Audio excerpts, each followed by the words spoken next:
नमस्कार। शोमरतुली एनालिसिस में आपका स्वागत है। आज मैं एक विषय पर चर्चा करने आया हूं और वो है अब की बार 40 पार। आप इसको जो है मोदी जी के नारे से कंपेयर न करिएगा कि अब की बार 400 पार। ये बिल्कुल अलग नारा है। ये नारा नहीं है बल्कि एक प्रयास है, एक मतलब जिसको हकीकत में एक स्वप्न है, जिसको हकीकत में बदलने की कोशिश की जा रही है। तो इससे पहले मैं इसका विश्लेषण करूं, इस पर बात करूं, आप सबसे निवेदन है कि आप मेरे इस चैनल को सब्सक्राइब करें और वीडियो पर, उसके कंटेंट पर जो है कमेंट जरूर करिएगा। धन्यवाद। अब आप सोच रहे होंगे कि अब की बार 40 पार तो किसका नारा हो सकता है, क्योंकि मोदी जी का जो नारा है कि एनडीए को जो है अब की बार 400 पार और बीजेपी का 370 का टारगेट है। लेकिन ये किसका टारगेट हो सकता है? तो मैं आपका सस्पेंस खत्म करता हूं। ये टारगेट जो है, जिसको प्राप्त करने के लिए राहुल गांधी दूसरी यात्रा कर रहे हैं, तो ये कांग्रेस का प्रयास है कि इस बार कम से कम 40 सीट लानी है, हर हालत में लानी है। पिछली बार उनकी 52 सीट थी, तो 52 सीट में बताता हूं कि कौन कौन सी सीट कहां थी। केरल से 15 थी, पंजाब से 8 थी, तमिलनाडु से 8 थी और असम से 3 थी, तेलंगाना से 3 थी, छत्तीसगढ़ से तो 3 वाली मैंने आपको 3 एंड एबव, तो ये हो गई है 1 2 3 4 5 स्टेट ऐसी हैं जहां की 3 से और 15 के बीच है। और इनमें केवल एक स्टेट है केरल, जिसमें 15 सीटें हैं, यानी डबल डिजिट में है। बाकी कहीं भी जो है कांग्रेस डबल डिजिट में नहीं है। और 17 ऐसे राज्य हैं, राज्य और यूनियन टेरिटरी मिलाकर के, जहां कांग्रेस का कुछ भी नामो निशान नहीं है, यानी जीरो है। तो ये जो है इनकी स्थिति है। अब जब ये यात्राएं, जो पहली यात्रा हुई, अब जो दूसरी यात्रा हो रही है, तो ये अपने जो इंडिया अलायंस जो इनका है उस पर दबाव डालने के लिए ये यात्रा की गई, ताकि जो सहयोगी लोग हैं वो उनको ज्यादा सीट लड़ने के लिए दे और मिलकर के लड़े, ताकि बीजेपी को हरा सके।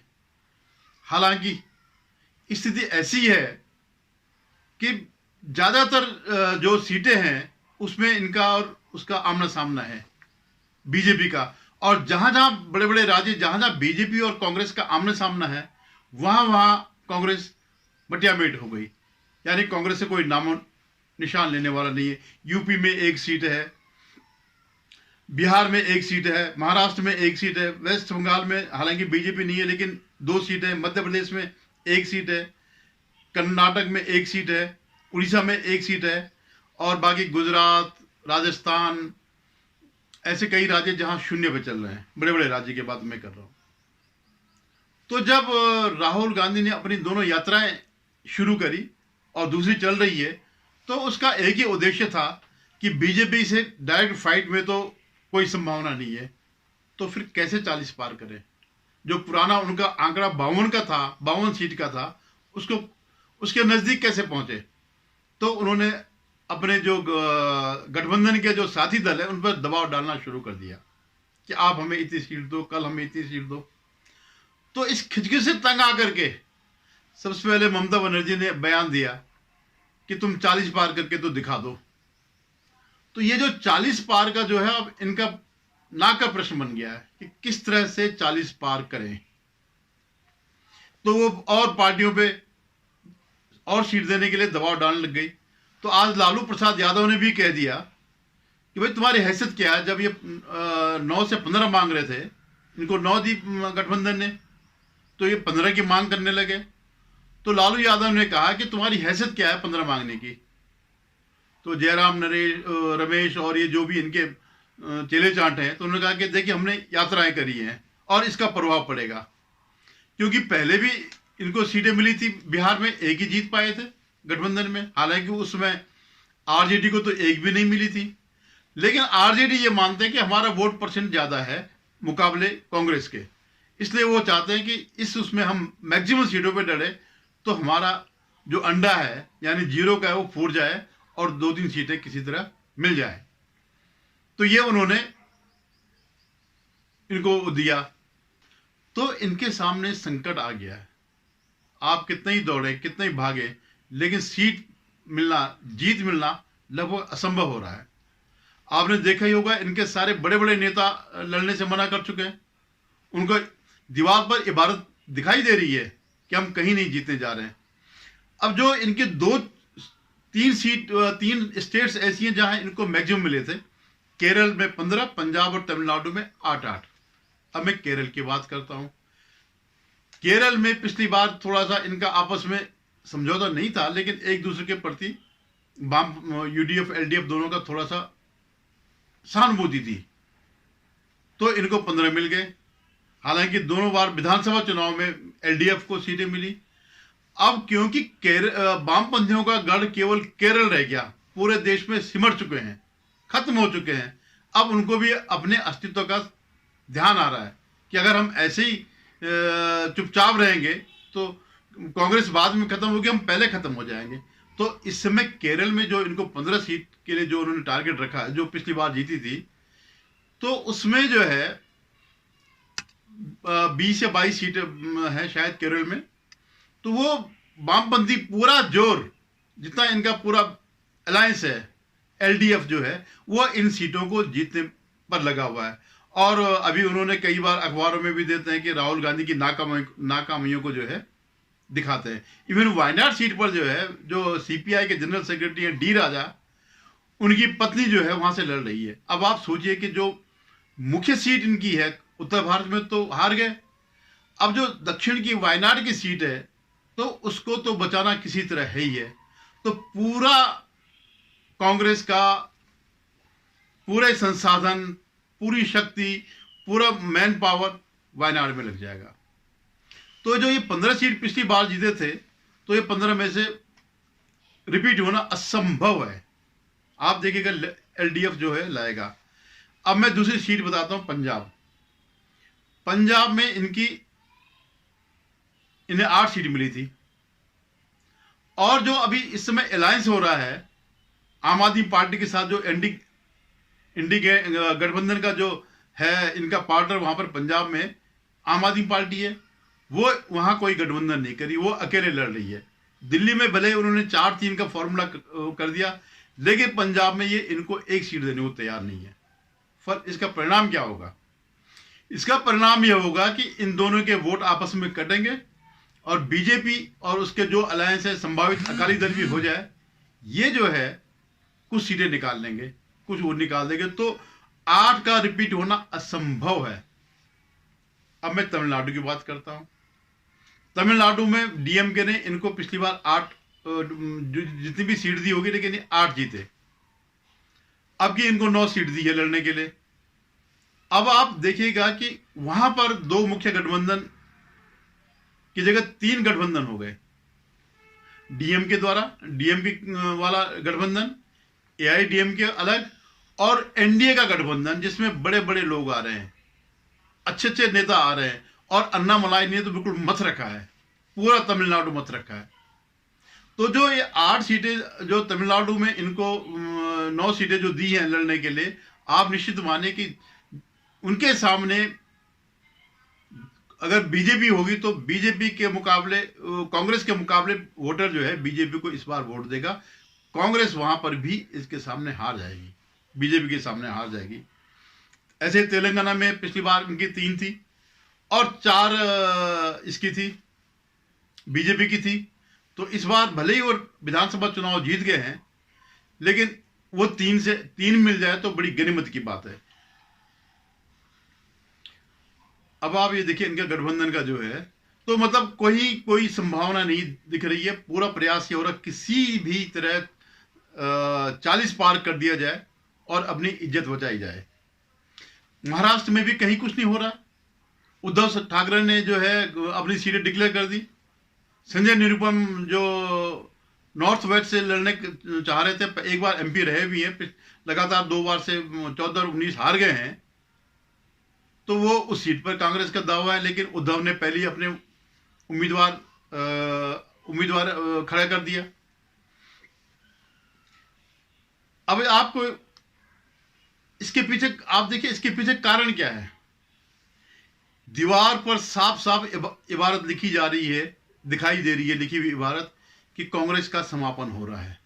और इसीलिए कांग्रेस से जो ऐसे नेता जिनका अपना प्रभाव है वो छोड़ के जा रहे हैं, क्योंकि उनको पता है कि राहुल गांधी के नेतृत्व में हम लोग खत्म हो जाएंगे। तो जिसकी जितनी साख है वो पार्टियां छोड़ करके जा रहे हैं, वो कांग्रेस पार्टी छोड़ के जा रहे हैं, और जहां उनको मौका मिल रहा है वहां वो शामिल हो रहे हैं। एक और कारण भी है कि जो नेता पार्टी छोड़ के जा रहे हैं वो खटास लेके जा रहे हैं। वो जैसे प्रमोद कृष्णम है, इनको पार्टी से निकाला। क्यों निकाला? क्योंकि उन्होंने राम मंदिर का वो किया, समर्थन किया, प्राण प्रतिष्ठा का, और उन्होंने मोदी से मिले, मोदी जी से प्रभावित है। तो जब उनसे पूछा गया प्रमोद कृष्णन से कि भाई आपने कांग्रेस ने आपको निकाला, आपका कांग्रेस के बारे में क्या बात करी, तो क्योंकि प्रमोद कृष्णन जो है कांग्रेस में प्रियंका गुट के बड़े नेता हैं, तो उन्होंने सीधे सीधे कहा, सीधा सारा दोष राहुल गांधी पे मर दिया कि राहुल का दिमाग खराब हो गया और वो बच्चों की तरह अनाप शनाप बातें करते हैं। और उनका यह कहना है कि आज कांग्रेस पार्टी रामद्रोही पार्टी हो गई है, हिंदू विरोधी पार्टी हो गई, उसकी पहचान ये हो गई। और ये सचमुच है। मतलब अभी तक तो आरोप लगते थे, लेकिन अब स्पष्ट दिखाई दे रहा है कि कांग्रेस का हिंदू विरोध है और हिंदू देवी देवताओं के प्रति अनास्था है। ये साफ साफ दिखाई दे रहा है। और जिस उसमें सबसे ज्यादा जिस क्षेत्र में वो है लोकसभा की सीटें, यानी उत्तरी भारत जिसमें पूर्व पश्चिम सब मिला करके, तो वहां जो है तो भगवान राम का प्रभाव है। इवन साउथ में भी आप ये नहीं कह सकते, ये ठीक है कि वो लोग बहुमत में नहीं है, लेकिन जितने हैं, क्योंकि आज भी हिंदू संस्कृति साउथ में सबसे ज्यादा प्रबल है। मतलब कम से कम मंदिरों के मामले में मुगल वहां तक नहीं गए, इस्लामिक इन्वेडर वहां तक नहीं गए, तो हमारे मंदिर वहां बचे हुए हैं। यहां तो सारे तोड़ दिए थे, काशी विश्वनाथ मथुरा जितने भी थे औरंगजेब ने, और उससे पहले भी जो है इन्हें क्या आता था, इन्हें कुछ भी नहीं आता था बनाना। इनको तोड़ करके ऊपर एक गुंबद बना दिया और वो बता दिया कि ये मस्जिद है। तो ये अब मैं आपको बता दूं कैसे कैसे, मतलब क्यों कांग्रेस के लिए समस्या हो गई है 40 सीट भी पार करना, कैसे कैसे लोग छोड़ के गए। मैं पुरानों की बात नहीं कर रहा हूं जो पहले छोड़ के गए, मैं नए लोगों की बात कर रहा हूं। जैसे महाराष्ट्र से ही जो है अशोक चौहान गए, मिलिंद देवड़ा गए, बाबा सिद्दीकी वो बीजेपी में नहीं आए, वो अजित पवार की एनसीपी में गए। और अभी आज ही जो है एक पद्माकर वाल्डी जो है पूर्व एमएलए भी रहे और मिनिस्टर भी रहे हैं, वो भी आज छोड़ करके बीजेपी में शामिल हो गए।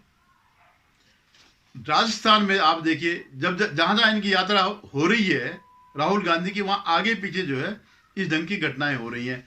2 पूर्व मंत्री और कई पूर्व विधायक शामिल हो गए, क्योंकि वो देख रहे हैं कि यार लगातार हम हार रहे हैं, और हारने का कारण केवल एक ही व्यक्ति है, राहुल गांधी, जिसका अपने पे कोई कंट्रोल नहीं है, जिसकी कोई नीतियां नहीं है, जिसको जिसने सिखाया कि तो ऐसे रट्टे मार, वो वैसे रट्टे मारता। कभी वो लेकर के चलता कि साहब वो जनगणना करो, जनगणना करो, जनगणना करो। भाई तुम्हारे टाइम पे तो हुई थी जनगणना, और जनगणना ज्यादा उपाय है या काम करना। जहां आपकी सरकार है वहां आपने क्यों नहीं इनके लिए किया? अगर एग्जैक्टली अगर एक एक अंक का हिसाब नहीं, तो मोटे मोटे तौर पर तो ये सब है ही है कि कितने परसेंट ओबीसी है। अगर 49 का आरक्षण अगर उनको मिला है तो सबको पता ही है। एससी कितने, ये तो जनगणना में ही है। एसटी कितने, इतना जनगणना में ही है। तो मैं बता, राजस्थान के पूर्व मंत्री कौन, एक तो राजेंद्र यादव गए और दूसरे गए लालचंद कटारिया। ये 2 जो है पूर्व मंत्री गए, और पूर्व एमएलए रिशपाल मिर्जा और उनके साथ कई पदाधिकारी, एक बरवा गए जो एससी कमीशन के अध्यक्ष थे। तो ये जो है लिस्ट लगी हुई है। मध्य प्रदेश में भी कई लोग गए, महेंद्रजीत सिंह गए मालवीय पूर्व मंत्री हैं, उनके साथ कई लोग गए। सुरेश पचौरी, बहुत बड़ा नाम था मध्य प्रदेश में, वो भी चले गए। केरल में करुणाकरन कांग्रेस के एक बड़े मुख्यमंत्री रहे, जाने माने मुख्यमंत्री रहे, जिनकी पहचान थी, उनकी बेटी भी जो है बीजेपी में शामिल हो गई। मैं पुराने की बात नहीं कर रहा हूं, जैसे गुलाम नबी आजाद ने भी जो है वो भी कांग्रेस के स्तंभ थे, लेकिन वो पहले छोड़ के चले गए, 1-2 साल पहले। तो उन्होंने भी लगभग वही बातें करी जो प्रमोद कृष्ण ने करी, और वही बातें हैं जिनकी वजह से कांग्रेसी आज कांग्रेस छोड़ रहे हैं। उनको पता है कि कुछ नहीं, ये ताला लगा करके जाएंगे, शटर बंद करके जाएंगे और ताला लगा के जाके इटली चले जाएंगे। एक और झारखंड में इनकी एक सीट थी, शायद गीता कौड़ा की थी, वो भी यहां आ गई, बीजेपी में आ गई। तो आज जो है कांग्रेस के लिए लड़ाई 100 की नहीं है, पिछली बार जो 52 मिले वो भी नहीं है, लेकिन किसी तरह 40 का आंकड़ा पार हो जाए तो देखिए बड़ा दिलचस्प होने वाला है कि क्या अब की बार 40 पार होगा या नहीं। धन्यवाद। पुनः एक बार निवेदन है कि मेरे चैनल को सब्सक्राइब करेगा और कमेंट जरूर करेगा।